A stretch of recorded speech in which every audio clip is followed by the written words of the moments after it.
ว่าด้วยเรื่องของชีวิตการมันอยู่ที่เมืองเมลเบิร์นไปดู1 2 3สวัสดีค่ะซานิมิโซะสตินาพาไปหรือว่าตาตั้มกลับมาแล้วนะคะเขารู้หมดเลยว่ามีสคริปต์เห็นไปหมดเลย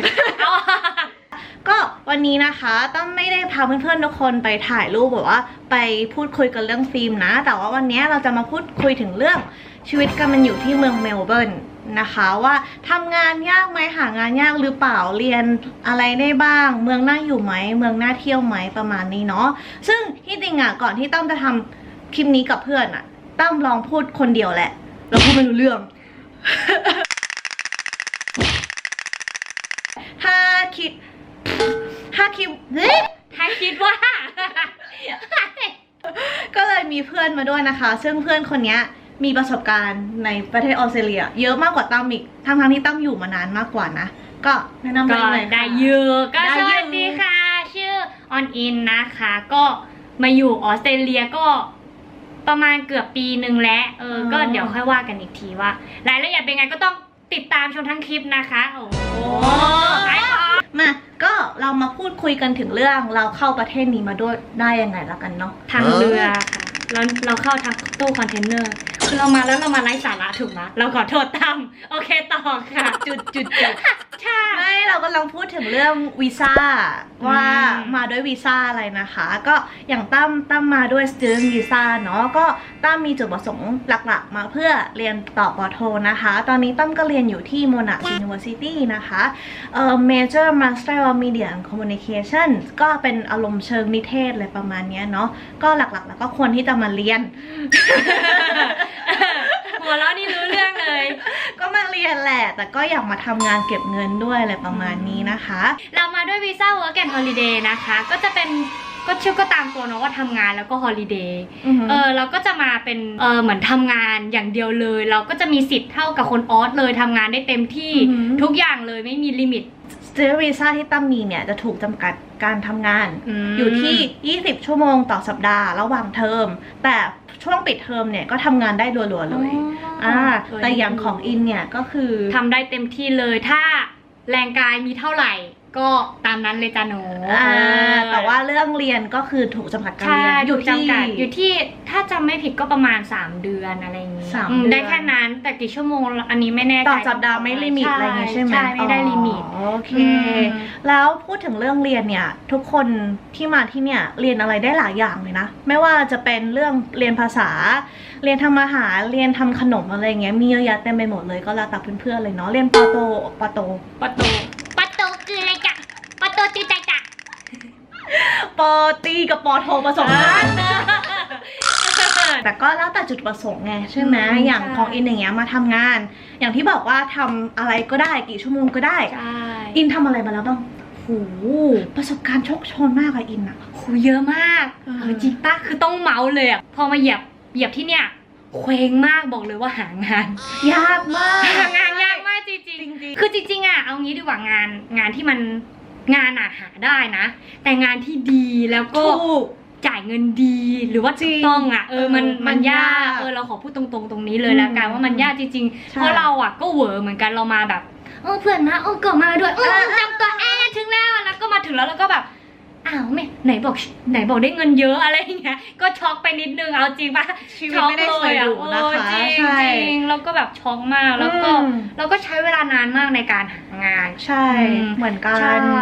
อย่างของตั้มอย่างเงี้ยตั้มมีจุดประสงค์ว่าจะมาที่เนี่ยเพื่อทำงานบาริสต้าเพราะว่าที่เนี่ยเมืองเมลเบิร์นหรือว่าประเทศออสเตรเลียเนี่ยเป็นประเทศกาแฟ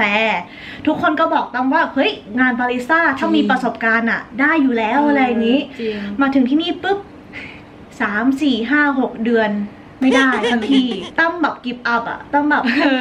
ทำไมหางานยากขนาดนี้อะไรเงี้ยก็เลยไปเป็นทัวร์ไกด์แล้วงานหนักมากแล้วเขาให้เราเป็นเทรนนีเพราะว่าเราหน้าใหม่ไงอะไรเงี้ยแต่เป็นเทรนนีไม่มีเทรนเนอร์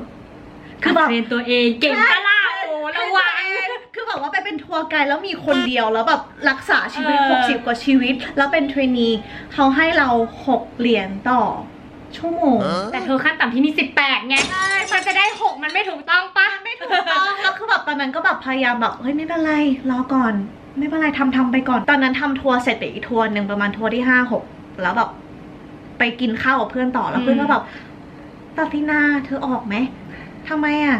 สภาพเธอไม่ไหวเลยนะเหมือนไปสู้รบมาไปสู้รบกับลูกทัวร์อะไรเงี้ยก็เลยโอเค หลังจากกลับไทยไปพักผ่อนกลับมาอีกทีนึงก็แบบไม่เอาแล้วไม่ทำทัวร์แล้วไม่ไหวแล้วอะไรเงี้ยแล้วก็พยายามไปสมัครร้านกาแฟอีกประมาณ 2-3 ที่ตกไป2ที่แล้วแบบสุดท้ายก็แบบก็ได้อีกที่หนึ่งมาอะไรอย่างเงี้ยแล้วกว่าจะได้ใช่ซึ่งแบบ Don't give up นะคะทุกคน จริงจริงแบบว่าตามรอยความฝันสุดท้ายก็ได้นะคะตอนแรกอะเรามาใช่ปะเรามาถึงปุ๊บอะ2 อาทิตย์อะเราถึงจะได้งานวิธีหางานจะมีเว็บไซต์หลักๆอย่างGumtreeมั่งตาม Facebook ต่างๆอะไรอย่างงี้มันก็จะมีเยอะแยะแล้วเราส่งเมลไปเยอะ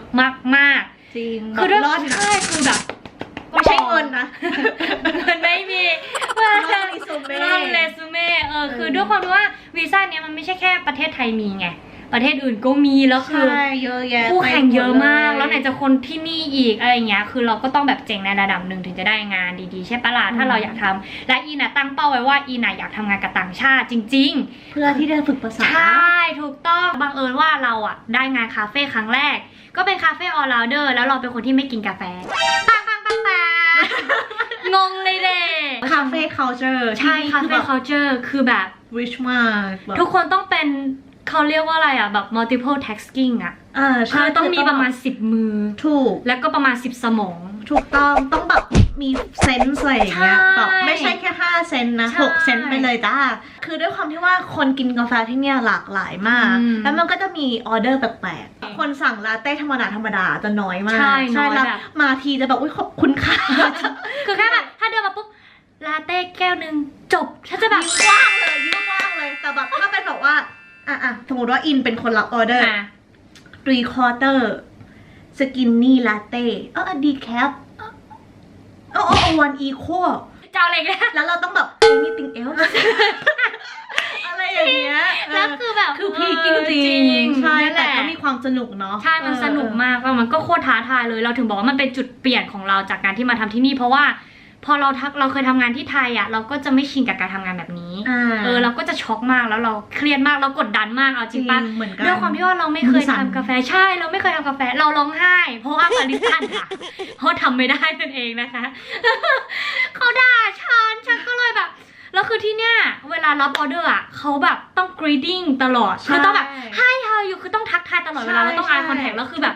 มือก็ต้องจดตาก็ต้องมองหน้าเขาเราก็ต้องคุยกับเขาแล้วแบบบางทีคือเราก็จดเป็นคำทักทายเก็ตปะเขาสั่งลาเต้แล้วเราก็จดว่า hi how are you คือแบบคือมันงงไปหมดเว้ยแล้วคือคนซื้อกาแฟก็คือเข้าแถวแล้วคือต้องเร่งรีบอ่ะคือไม่สามารถมาแบบอาร์ตสวยๆคือยังไม่ได้อ่ะคืออาร์ตสวยได้แต่คือคุณต้องรีบมากด้วยเช่นกันอะไรอธิบายให้เห็นใช่ไหมภาพยากจริงจริงมันเป็นอะไรที่ช็อกมากแล้วพอเราได้ทำคาเฟ่อย่างเงี้ยเราก็รู้สึกสกิลเราเพิ่มละอะไรเงี้ยคือเขาเก่งใช่รู้สึกว่าแบบฉันอยู่รอดแล้วเพราะตอนแรกฉันช็อกมากกับการทำงานที่นี่อะไรเงี้ยก็ถือว่าเป็นทางเลือกหนึ่งนะคะบาริสยอมรับแล้วก็งานต่อมาก็เป็นงานนี้ยังไม่หมดอีกหรอยังไม่จบค่ะก็คือตอนนั้นเราทำ3 ร้านเนาะก็เป็นพนักงานเสิร์ฟด้วยแล้วก็ทำบาริสเนี่ยแหละแล้วอีกอันก็คือทำฟู้ดคอร์ทแล้วเราก็เคยทำรีเซพชันร้านด้วยเคยคิดว่าตัวเองทำงานหนักตอนทำทัวร์ไกด์แล้วพอมาเจออินแล้วแบบโอ้โหอินนี้คือแบบเราหน้าเลื่อนนะคะแล้วเราก็พูดกันไปเยอะเรื่องงาน very มากกระจายมากใช่เราก็จะมาพูดถึงเรื่องเมลเบิร์นกันบ้างตั้มก็ได้โพสต์นะคะใน Facebook ใน YouTube ใน Instagram อย่างเงี้ยก็โพสต์ถามเพื่อนๆไปบ้างว่ามีคำถามอะไรเกี่ยวกับเมลเบิร์นไหม Q&A เวอร์โอเคคำถามแรกเลยการเดินทางที่เมลเบิร์นสะดวกไหมสะดวกมากคือไม่ต้องกังวลอะไรมีอะไรบ้างที่นี่มีถ้าออกสนามบินมาเลยนะก็จะมีบัสเข้าเมืองมาให้มีสกายบัสพอเข้าเมืองปุ๊บก็จะถึงเลยสถานีรถไฟเสร็จแล้วพอเข้ามาในตัวเมืองเนี้ยมีทรามรถรางอยู่รอบๆเมืองแล้วถ้าเกิดว่าเป็นนักท่องเที่ยวเนี่ยมีทรามโซนบอกว่าเป็นฟรีด้วยใช่ฟรีดีเวอร์นอกจากทรามแล้วมีอะไรอีก แท็กซี่อูเบอร์ แท็กซี่อูเบอร์ แต่ไม่มีแก๊ปเนาะทีเนี้ยมีปะ ไม่มีแกร็บแต่มีดีดีใช่ดีจะเป็นคล้ายๆแกร็บบ้านเราก็คือราคาถูกกว่าอูเบอร์อะไรอย่างนี้เนาะเพราะฉะนั้นการเดินทางที่เนี่ยสะดวกมากจริงจริง ๆ คือไม่ต้องกังวลเลยใช่ ไม่ต้องหลงด้วยเพราะว่าเหมือนผังเมืองที่นี่แบบง่ายมากง่ายมาก แค่สี่เหลี่ยมต่อมาเมืองนี้น่าเที่ยวหรือน่าอยู่มากกว่ากันโหคือที่จริงแล้วเมลเบิร์นเนี่ยติดอันดับเมืองที่น่าอยู่ที่สุดในโลกอยู่อันดับ2ปัจจุบันนะคะจากปีที่แล้วก็ถามว่าน่าอยู่ไหมมันน่าอยู่ที่เรื่องสวัสดิการเขาดีการเดินทางสะดวกอะไรเงี้ยแล้วก็ค่าครองชีพคือเหมือนมันบาลานซ์กับเงินที่เราได้ใช่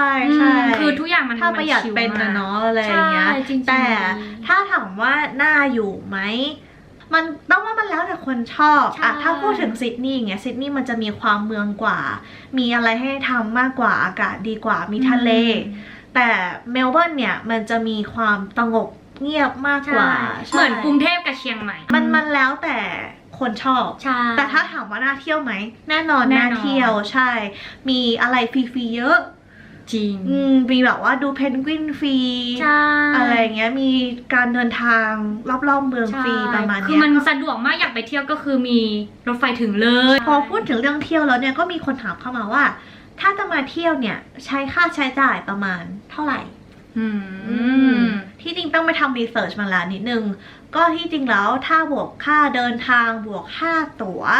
ถ้าไม่กินอะไรเยอะมากมาเที่ยวสัก1 สัปดาห์ไม่เกินเนี้ยใช้เงินประมาณ30,000 ถึง 35,000อันนี้คือรวมทุกอย่างแล้วนะนอกจากมาเที่ยวตัวเมืองแล้วมันก็จะมีพวกแบบว่าเที่ยวนอกเมืองเช่น Grand Ocean Road คือฟิลิปไอแลนด์แกมเปียนดูจิงโจ้แบบใช่จิงโจ้ที่จากในป่ากระโดดดึงก็คือมีทั้งเมืองมีทั้งป่าธรรมชาติทะเลมีหมดใช่สวยมากจริงๆมาคุยกันเรื่องที่พักบ้างอย่างของตั้มเนี้ยตั้มเป็นเซเดมิซ่าใช่ไหมคะมันก็จะมีที่พักของนักเรียนเยอะแยะเต็มไปหมดเลยเนาะถ้าเกิดว่า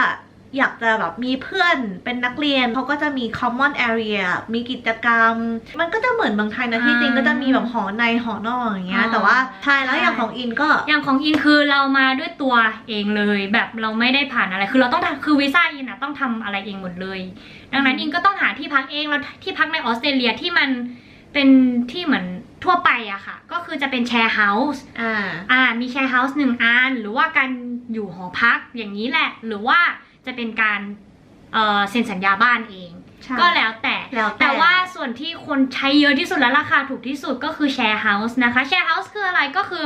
สมมติอย่างห้องเนี้ยเขาก็จะมีเตียงหลายๆอันแล้วก็อยู่กับคนอื่นๆอย่างเงี้ยค่ะแล้วราคาก็จะจ่ายเป็นวีคที่นี่ทุกอย่างเป็นวีคเนาะค่าบ้านค่าเช่าบ้านก็จะถูกจ่ายเป็นวีคไปมันก็จะมีเว็บไซต์ที่หาค่ะชื่อว่าหามาจากแฟตเมดใช่ป๊อปปูล่ามากใช่คือนอกจากจะหาบ้านเองหรือว่าเราจะหารูมเมทหรือว่าเราจะหาเพื่อนจะไปซ้ายบ้านด้วยกันอะไรเงี้ยก็ได้ในแฟตเมดมีหมดเลยง่ายด้วยใช่จริงก็หาจากตามนั้นแม้ในหอนักศึกษาอะไรอย่างงี้ที่จริงก็เป็นแชร์ก็ได้นะคะแล้วแต่อาจจะชอบอยู่คนเดียวชอบอยู่กับเพื่อนที่พักแล้วมีอะไรต่อหน้าแล้วก็มีคนถามเข้ามาว่ามีสิ่งที่ไม่ชอบในเมืองเมลเบิร์นบ้างไหมถามตั้มนะสิ่งหนึ่งที่ตั้มไม่ชอบแล้วทุกวันนี้ก็ยังแบบรู้สึกแย่มากก็คืออากาศอากาศที่นี่แบบแปรปรวนมากเหมือนผู้หญิงเป็นเมนมาจริงๆคือแบบมีอยู่วันหนึ่งแย่แบบถึงขนาดแบบรู้สึกดีเพรสอะ คือที่ว่าคือฝนตกแล้วแดดออกแล้วมันเหมือนทำให้เราหลอกให้เราดีจังว่าแดดออกแล้วอะไรอย่างเงี้ยมันชอบแดดออกชอบแบบซันชายอะไรเงี้ยแดดออกไปปุ๊บฝนตกต่อสลับกันไปอย่างเงี้ยประมาณ 3-4 รอบแล้วแบบอากาศมันแปรปรวนเราก็แปรปรวนไปด้วยนะได้ข่าวว่าล่าสุดหน้าร้อนที่เมลเท่าไหร่นะ40โอ้โหแบบร้อนแบบ ร้อนแบบวันที่แบบว่าพอดีอะน้อยมากจริงๆใช่แล้ววันไหนพอดีแล้วคือแบบเหมือนแบบอยู่บนทุ่งนาเหมือนเดิมแบบฮอยแกใช่ก็ถ้า